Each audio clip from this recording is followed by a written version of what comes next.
But there is no place that I'm aware of where you can say, here is the finished, complete copy of what we call Textus Receptus as being Greek, the Greek text that they used. It's just all kinds of notes here and there, and handwritten notes and margins here, and these guys looking at it, and the printer had to say, well, take this and here, and this right here, and this right here. And that's one reason there's 22,000 mistakes in the 611 version. And to be honest with you, we never really got the King James Bible down to where it was fairly error-free until 1769. Scrivener had a huge part in that, and a guy named Blaney had probably even the greater part of it.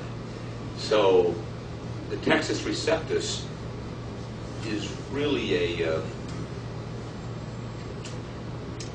it is no more exactly what the King James translators used than taking Erasmus's 5th edition, which is probably even more accurate. You had Thomas Beeson, you had Desiderius Erasmus, who wrote at least 5 or 6 editions of it, and they probably had as close to what the original King James text was used as anybody. But the translators took the basis from the Bishop's Bible and then looked at all these other Thomas Beesons, Erasmuses, and Robert Stephanus and Stevens, his text, plus all the Spanish, plus the French, plus they looked at Tyndale. William Tyndale's probably is more King James than any of the English Bibles that came after that. What you have in your hand as a King James Bible is closer to William Tyndale's Bible than anything, even than the bishops or the Great Bible or such. So the Textus Receptus saying that we are Textus Receptus people, boy, I want so much to just simply say that's simple, just go with it. But the facts are funny things, and the more you study it, the more you realize you can't say that. There is no copy. Like I wrote a book, if I write a book like my dating book, I can show you 4 or 5 or 6 copies that I wrote coming to that. But even while it was being printed, we made changes. So there is no manuscript that is exactly what the book says. The book is a new production. And the Bible, King James, the same thing. It's called their notes and everything else, and still made changes while they're typesetting, because they allowed Mr. Parker great latitude. He brought in 2, what they call divines, 2 very wise men, and he paid them to help him understand the notes of these translators, and even they were allowed to make a few changes along the way, and Parker was allowed to make some changes along the way. So what we have in the King James Bible, there's nothing that tells us word for word this came from that. Does that make sense to you? Yes, sir. If you've ever written a book, you'd understand that quite well, because you know there's no single manuscript that is word for word what's printed. Because the printer says, you sure you want to say that? Yeah, let's change that a little bit. Now you do. Change it. Now your manuscript doesn't say that, but the book's different. And that's what King James is, and it's a massive task in 1600. Did I lose you on that one? It's not. Along that line, I'm not. I always understood that the King James was a word-for-word translation from the Textus Receptus. I missed it somewhere. Or... We've all said it. It's the official statement in our college catalog. Brother Howes had that changed in there when he changed his position on the King James Bible years ago. Remember, you and I went to college. Remember the house set up as, don't you tell me that a bunch of Episcopalian, baby baptizing, non-Baptists gave me a perfect Bible. I remember saying that. He changed the position of that. And I remember I went to my dad and said that. My dad said, son, you're a King James man. Just settle right there. Don't worry about it. I was weaning the King James. My dad really is the one that kept me straight through all even that. Because at Pillsbury, I was told that the New American Standard was a close representation. I went and bought an NASV, put it on my shelf. I don't think I picked it up yet. And Dad just said, son, don't get carried away with that. You're a King James man. And Brother Howes had his position. I mean, he didn't make a big thing about it, but I remember his saying that because Dr. Rice influenced him big. Plus, he went to Southern Baptist colleges that didn't believe that the King James was really word for word. It wasn't until Brother Howes came out with Logic Proves the King James Bible is the Word of God that he had to take his own position and look at that carefully, and he changed his position. Those of us who went to school, like you and I did, know he changed his position later on. He also swung a little bit far that one way. He came out and said on a couple occasions that you had to be saved by using King James Bible.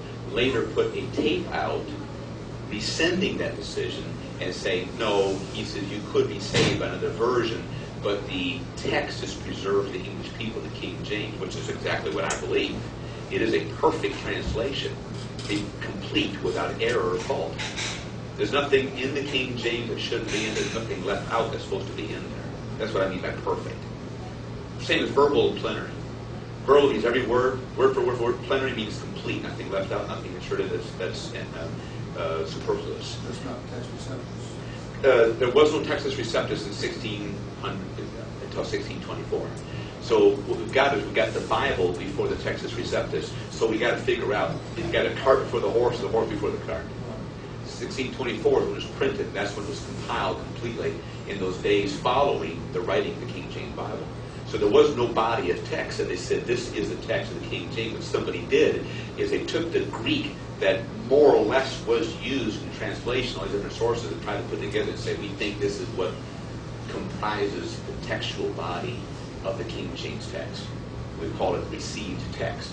But there was no one text that was received. They were used in the Greek manuscripts as well as the Great Bible. Right, as well as Spanish, as well as the Catholic version. There was no single Greek manuscript Bingo. received Bingo. until after. Bingo. And Greek scholars, they argue all day long whether it was Erasmus's, Stephen's, or Beza's that was used. And there was no one text. They used them all. The beauty of it is, you and I don't want to put words in your mouth, we believe it was called majority text principle. There are approximately 5,000 handwritten pieces of material that have some or a good portion of the text written on it. Okay, so if we're going to translate, we have to gather these 5,000 pieces of handwritten scraps of material. It's called manuscripts, manuscript writing. And 95% of them agree with each other. When you put portions of Galatians with Galatians, they agree 95% of the time with each other. About 5% of them don't agree with each other. But the majority, 95%, agree. And we believe that God has preserved the majority of the text as a preponderance of evidence to demonstrate that He is divinely able to supply us. Faith is the substance of things hoped for, the evidence of things not seen. We have evidence to say, look at the facts show that the majority of it all supports the King James Bible. All other English versions support the 5% that don't agree with each other. There's only one English version of the Bible that came from the 95%. It's the King James Bible. That's remarkable to me. These men in 1604 had all of that material there. The 5% that didn't agree and the 95% that did. And they followed what we now call, right? They didn't call it that. We call it that because we look at the evidence and say, wow, the majority of all the stuff they had agrees with each other. I wonder if God, in His wisdom, preserved that for a purpose. Sure. It helps those of us in 2008 to say the majority of it all agrees with one. Why don't we just trust God that He knows what He's doing, not some abstract text that found under a rock somewhere like the books of Moroni in New York here, but the Mormons. One guy alone who saw them, talked to one angel alone who never saw anybody else again, found scripts that we have no record of and no support. Hello, there's suspicion there. Whereas you and I can go to Oxford, Westminster, and Cambridge today if we want to. Take the time, go to England. We can see it all. And if we're smart enough to read it all, we say, wow, the majority of it all agrees that we've got a proper Bible here. And that's where our faith is bolstered. Does that make sense to you? Good. These are great questions. And I know it's kind of heavy and it's after lunch, but I really think some of these kinds of questions are what's not being addressed in our circles.